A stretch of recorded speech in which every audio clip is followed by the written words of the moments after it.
Los años 60 prometían la gloria de Hollywood, pero tras las marquesinas brillantes, acechaban películas que se desplomaron espectacularmente en taquilla.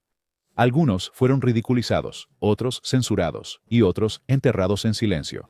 Pero décadas después, regresan como clásicos de culto, apreciados por fans que ven genialidad donde los críticos vieron fracaso. ¿Cómo pudieron los desastres convertirse en leyendas? Esta noche desenterramos 14 fracasos olvidados que el tiempo transformó en tesoros cinematográficos. El número 14 es Paint Your Wagon, de 1969. Cuando Paint Your Wagon llegó a los cines a finales de los 60, se suponía que sería la gran respuesta musical de Paramount a My Fair Lady. En cambio, se convirtió en el hazme reír. Protagonizada por Clint Eastwood y Lee Marvin, dos actores curtidos que nunca habían cantado profesionalmente, la película confundió al público desde su primera nota. Los críticos la destrozaron, calificándola como uno de los proyectos más desacertados de la década. La historia seguía a un par de buscadores en la fiebre del oro de California, formando una extraña sociedad que desemboca en caos de borrachera, romance y humor pícaro. Sobre el papel prometía un gran espectáculo, grandes decorados, majestuosas montañas y una banda sonora sacada directamente de Broadway. Pero la ejecución de todo aquello flaqueó. Marvin cantó con voz ronca Wandering Star, mientras Eastwood se mostraba visiblemente incómodo. El público esperaba ver tiroteos, no baladas completamente desafinadas, pero tras bambalinas, la producción se salió completamente de control. El presupuesto se disparó superando los $20 millones, con constantes retrasos, reescrituras de guión y batallas por el tono.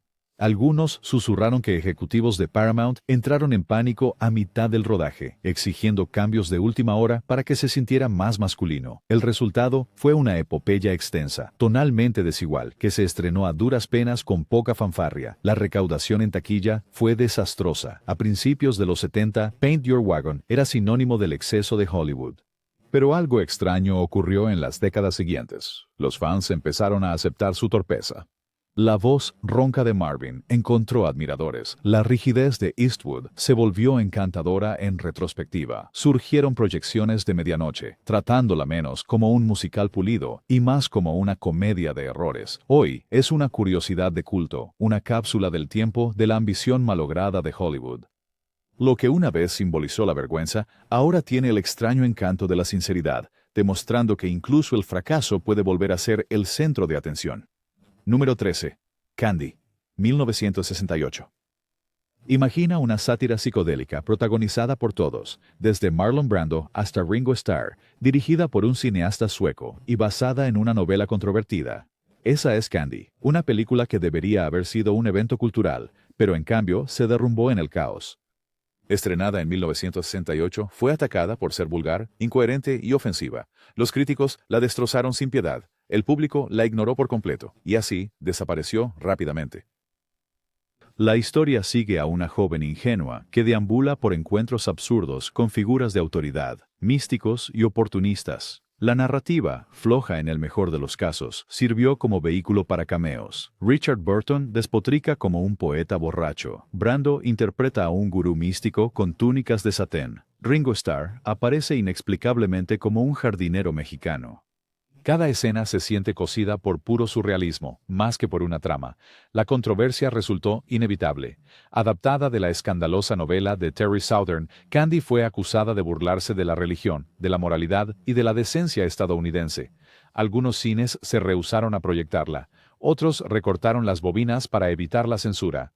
Los estudios se distanciaron, preocupados por una reacción pública negativa durante un momento cultural ya turbulento. Tras bambalinas, se decía que el rodaje era tan desquiciado como la propia película. Las estrellas improvisaban salvajemente, a menudo ignorando los guiones. La producción se quedó sin dinero a mitad del rodaje, forzando acuerdos de financiación frenéticos. Los de dentro susurraban que el montaje final apenas era coherente, montado con lo poco utilizable que quedaba. Fracasó. Los críticos lo calificaron de vergonzoso y un insulto al cine. Durante años estuvo enterrada, recordada solo como una advertencia. Pero décadas después, el público clandestino la resucitó. Su energía caótica, antes despreciada, fue celebrada como un espejo del exceso de la contracultura de los 60. Los fans ahora la ven como cursi, extravagante y extrañamente profética. Hoy, Candy se erige como una reliquia de culto, prueba de que a veces el desastre captura el espíritu crudo de una época con más honestidad que lo pulido. el éxito que jamás se lograría. Número 12. La casa, 1966. Sobre el papel, La jauría humana parecía imparable. Dirigida por Arthur Penn, producida por Sam Spiegel, y con un elenco estelar que incluía a Marlon Brando, Jane Fonda y Robert Redford, debería haber sido un éxito rotundo y de gran prestigio. Sin embargo, cuando se estrenó en 1966, los críticos la descartaron por considerarla excesiva y confusa. El público se mantuvo alejado y la taquilla apenas funcionó. ¿Qué salió mal? La premisa de la película es engañosamente sencilla. En un pequeño pueblo de Texas, una fuga de prisión desata una noche de caos. El sheriff Calder, interpretado por Brando, intenta mantener el orden mientras el racismo, la lujuria y la codicia estallan entre los habitantes del lugar. Lo que empezó como un thriller se convierte en un retrato mordaz de corrupción e hipocresía. Pero la controversia empañó su estreno. Algunos críticos argumentaron que era demasiado violenta, demasiado cínica y demasiado dispuesta a exponer el lado oscuro de Estados Unidos en un período en que el público aún anhelaba optimismo. Las comunidades del sur la acusaron de estereotipar. Los estudios cortaron y recortaron la película para suavizar su crudeza, dejando un producto final entrecortado. Detrás de cámaras, el ambiente era igualmente tenso. Brando chocó con los productores, exigiendo reescrituras y negándose a interpretar a Calder de otra forma que no fuera agotado y roto. Penn quería un drama político crudo. Spiegel, un thriller pulcro. Sus visiones chocaron, y la película se convirtió en un híbrido incómodo. Aunque fue un fracaso comercial, The Chase encontró nueva vida décadas después. El público lo reevaluó como un intento audaz para enfrentar la hipocresía de la América respetable. Hoy en día resuena como un audaz, aunque desigual, experimento para exponer la podredumbre de los pueblos pequeños, un tesoro de culto para quienes aprecian su honestidad magullada y caótica. Fue un fracaso. Expresó una verdad demasiado cruda para la mentalidad de su tiempo. Número 11. Reflejos en un ojo dorado, de 1967. Pocas películas de la década de los 60 escandalizaron más a las audiencias que Reflejos en un ojo dorado. Estrenada en el año 1967, la película prometía un gran prestigio. Contaba con Elizabeth Taylor, Marlon Brando y un guión adaptado de la atrevida y provocadora novela de Carson McCullers. Pero lo que finalmente surgió fue algo tan inquietante, tan enigmático y opaco, que desconcertó por completo a las audiencias y vació las salas de cine. Los críticos la calificaron de perversa. La película narra la historia de un mayor del ejército, Brando, atrapado en la represión. Su esposa, Taylor, ardiendo de resentimiento, y una extraña red de voyeurismo, secretismo y deseo no expresado que se desarrolla en una base sureña. Su tono era onírico. Sus colores se desvanecían en un filtro dorado apagado que inquietaba a los espectadores. Los sensores se erizaron. Los temas, la obsesión, la alienación, los impulsos reprimidos eran tabú en el cine comercial. Warner Brothers lo comercializó mal, sin saber cómo presentar una película que desafiaba las etiquetas fáciles. Los grupos religiosos lo condenaron, mientras los espectadores casuales abandonaron la sala confundidos. Detrás de cámaras, el drama era desenfrenado. Originalmente destinado a ser protagonizado por Montgomery Clift, el papel pasó a Brando tras la muerte prematura de Clift. La interpretación de Brando fue introvertida, casi como un susurro, chocando con la ardiente presencia de Taylor. Los críticos la calificaron de desequilibrada, desigual y alienante. Financieramente fracasó, pero con el paso de las décadas, los cinéfilos comenzaron a reevaluarla. Ese tono dorado, antes odiado, se volvió icónico, una elección estilística audaz, adelantada a su tiempo. Su retrato fragmentado de represión y asfixia ahora resulta profético, capturando la inquietud psicológica de finales de los 60. Hoy, Reflejos en un ojo dorado se erige como una obra de culto, poco apreciada en su momento, pero inquietantemente magnética para quienes están dispuestos a ver más allá de la superficie. Lo que antes parecía un error, ahora se siente como un sueño febril conservado en celuloide. Número 10. El nadador, 1968. Imagina a Burt Lancaster, bronceado y musculoso, flotando a través de un paisaje veraniego que se siente como un paraíso y una pesadilla a la vez. Esa es El nadador. Estrenada en 1968, fue algo completamente distinto a todo lo que Hollywood había producido hasta entonces, y el público la rechazó casi de inmediato. Fue tildada de pretenciosa, extraña y demasiado rara para triunfar. La premisa era engañosamente sencilla. Un hombre decide nadar a casa a través de las piscinas traseras de sus vecinos adinerados de Connecticut. Cada piscina se convierte en un encuentro, un recuerdo, un secreto, una confrontación. Lo que empieza como Baibul peculiar pronto se vuelve oscuro, exponiendo la hipocresía suburbana, sueños rotos y la propia psique desmoronada de Lancaster. Pero la controversia lo acechó. Los estudios lo comercializaron como un drama ligero, solo para que las audiencias se enfrentaran a una odisea surrealista, casi alegórica. La audiencia se sintió engañada. Algunos se salieron a media proyección.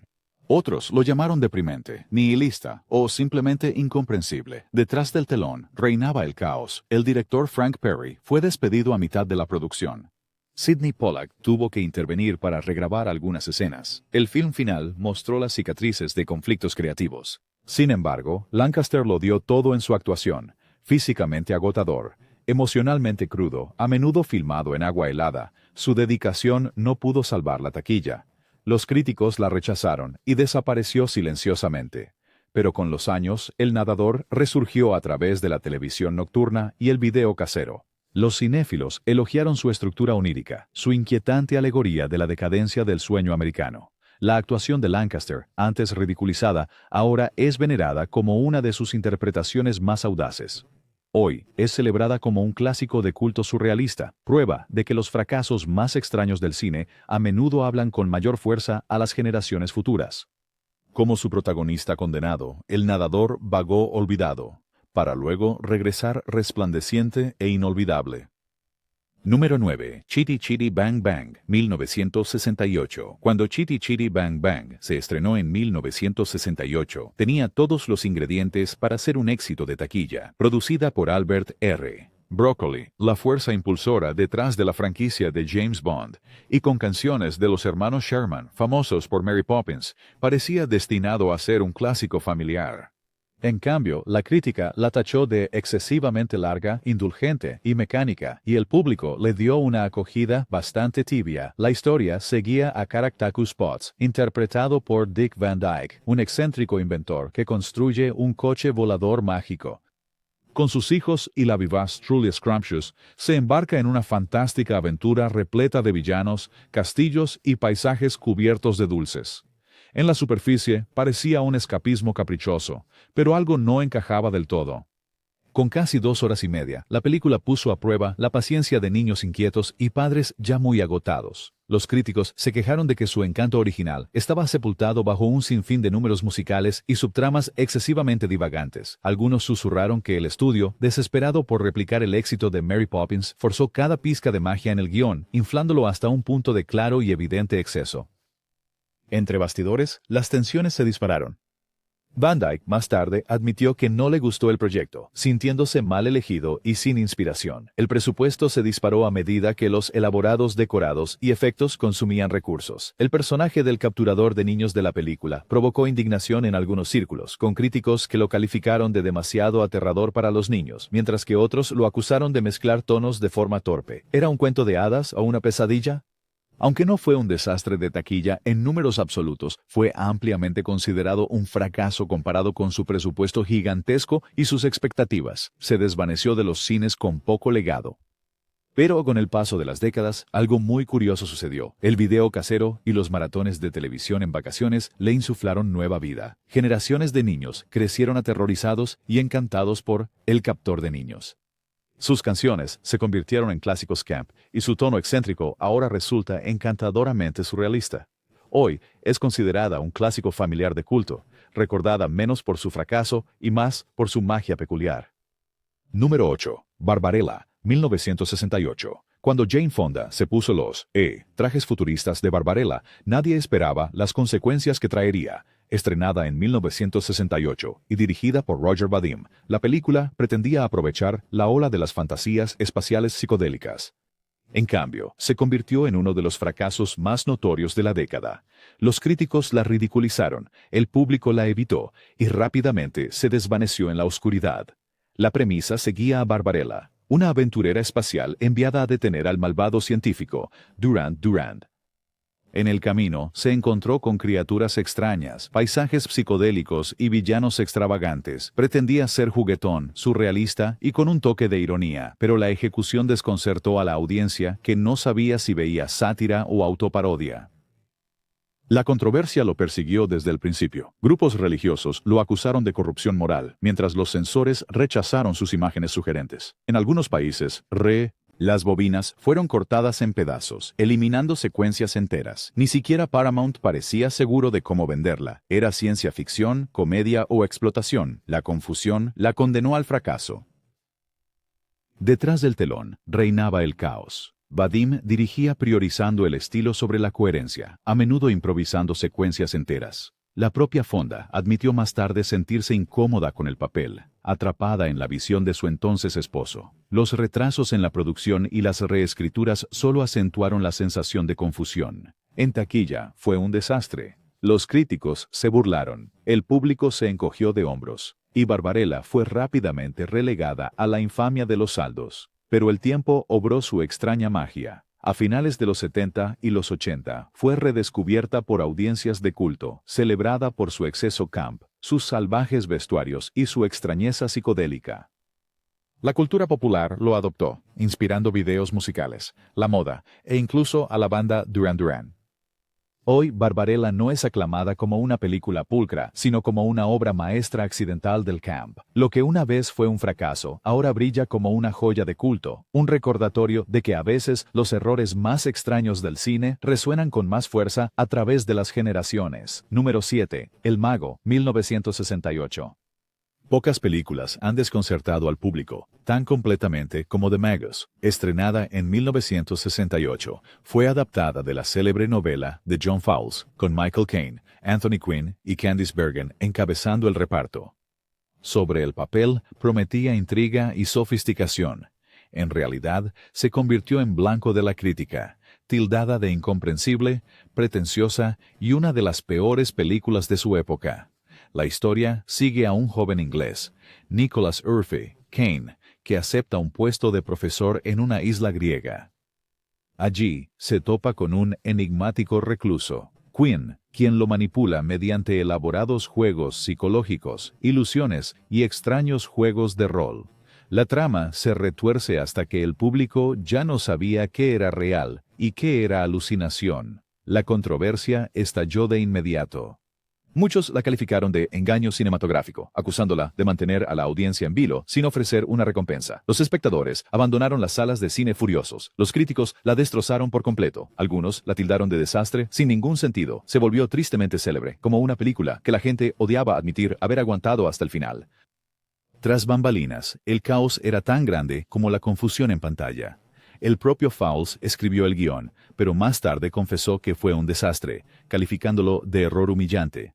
Michael Caine admitió haber aceptado el papel solo por el dinero y pasó años esquivando preguntas al respecto. Circulaban rumores de que secuencias enteras habían sido improvisadas sin un propósito claro. Los resultados en taquilla fueron verdaderamente desastrosos. La película El Mago se hundió rápidamente, sin dejar apenas rastro de su existencia. Sin embargo, con el tiempo, se convirtió en una fascinación para cinéfilos de culto. Su narrativa desconcertante e imágenes surrealistas le dieron nueva vida, como un tesoro tan malo que es bueno. Las proyecciones de medianoche se deleitaron con sus absurdidades. Estudiantes de cine lo diseccionaron como un ejemplo de una ambición que salió mal. Hoy, El Mago perdura no como un éxito, sino como un fracaso hipnótico. Sus inquietantes paisajes mediterráneos y sus enigmáticos acertijos lo han transformado en una curiosidad que se niega a morir. A veces, los desastres más extraños del cine encuentran su inmortalidad en la propia confusión que generan. En el puesto número 6, Dr. Dolittle, 1967. Cuando 20th Century Fox estrenó la película Dr. Dolittle en 1967, los ejecutivos estaban convencidos de que tenían un éxito rotundo y garantizado entre manos. El estudio invirtió sumas asombrosas en el proyecto, visualizándolo como su próxima gran obra maestra, al nivel de sonrisas y lágrimas.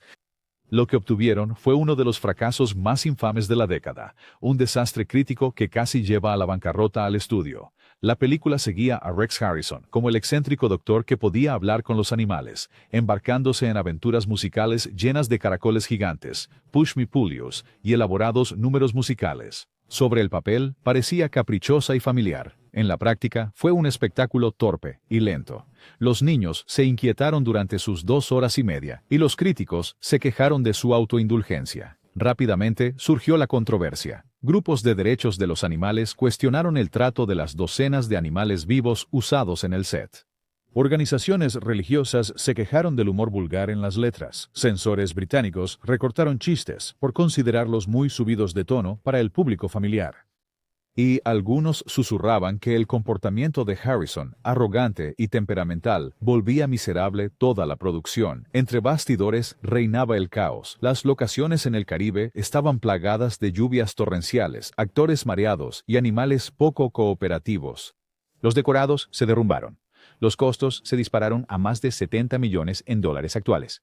Harrison chocó famosamente con el equipo y los cantantes, exigiendo reescrituras y regañando a sus colegas.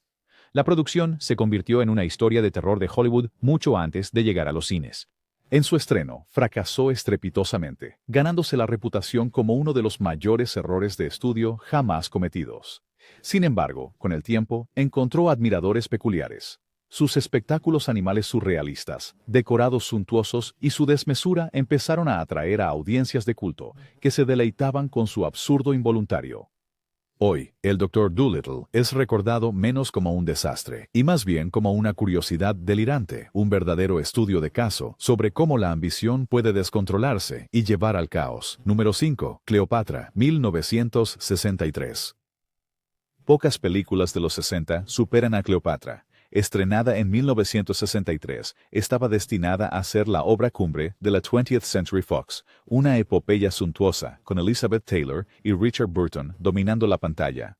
En cambio, casi destruyó el estudio, convirtiéndose en el fracaso más caro de su época. La historia narraba el ascenso de Cleopatra al poder, sus romances con Julio César y Marco Antonio, y su trágico final, visualmente, era deslumbrante. Tronos dorados, vastos ejércitos, y Taylor, ataviada con trajes tan pesados que apenas podía caminar, pero bajo el brillo se escondía una producción problemática. La controversia estalló antes de que la película terminara siquiera de rodarse. El romance de Taylor con Burton fuera de la pantalla escandalizó a los tabloides, desatando indignación moral en toda América. Los censores exigieron cambios, temiendo la indecencia percibida de la película.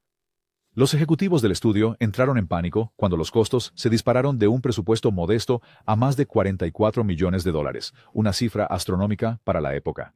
Detrás de cámaras, el proyecto estaba maldito. Los directores fueron despedidos y recontratados. Los decorados fueron abandonados en Londres y reconstruidos en Roma. Taylor casi muere de neumonía durante el rodaje, provocando retrasos. Se extendieron rumores de que Burton bebía en exceso entre tomas. Cada contratiempo empujaba la película aún más hacia la ruina económica. Cuando finalmente se estrenó, las audiencias acudieron por curiosidad, pero el boca a boca fue devastador. Los críticos la tildaron de inflada, desigual y más bien una telenovela que una obra épica. Aunque técnicamente generó ganancias, su recaudo